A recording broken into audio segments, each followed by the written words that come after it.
Hi, I'm Professor KK, your own Stata professor. Do you want to learn Stata but do not know where to start? Are you afraid of its commands? Do you think that it is too difficult? Then you are watching the right video series. I am going to teach you Stata easily, quickly, and without tears using its extensive menu system. This is Introduction to Stata using menus in 28 lessons. In this video, you will learn about the main user interface of Stata and its parts.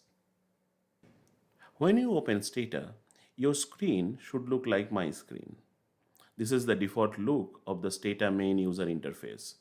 We can change it, but for the time being, we will stick to it. This main interface houses 5 smaller panes. In the middle, we have the results pane. This is where all our results appear. All correct commands appear in black font. Any wrong command appear in black font but with a red statement below it. This red statement is known as the error message. We will learn about error messages later. This briefly indicates what has gone wrong. Graphs do not appear in the results pane, but they appear in their own graph window. Below the results pane, we have the command editor pane. This is where we instruct Stata to do things. This is one of the 3 ways in which we can instruct Stata. Instructions to Stata are called commands. The other 2 ways of issuing commands to Stata are the dialog boxes and the do file editor. We will learn about this in a later session. On the left, we have the history pane. This used to be called the review pane in earlier editions of Stata. Any command that we have already given to Stata appears in this history pane.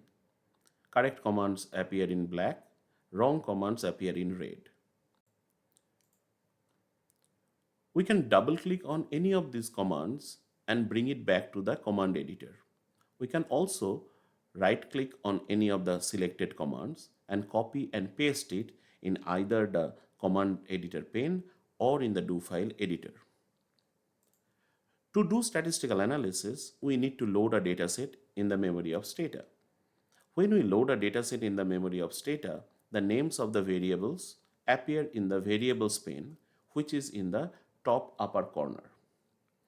Some metadata about the variables and the dataset appear in the properties window, which is below the variables pane.